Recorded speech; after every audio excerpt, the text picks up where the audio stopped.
గతంలో 2023లో 19,000 ఆదాయాన్ని మాట్లాడినారు.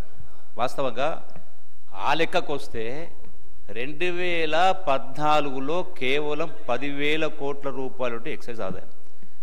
చివరి సంవత్సరం 2023-24 చూస్తే అధ్యక్ష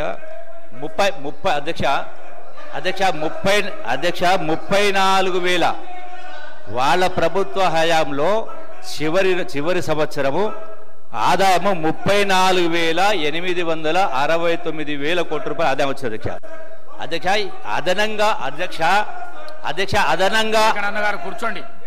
అదనంగా చూయించిన ఆదాయం అయితే ఉంది అధ్యక్ష. ఇది రేట్లు పెంచు కాదు అధ్యక్ష.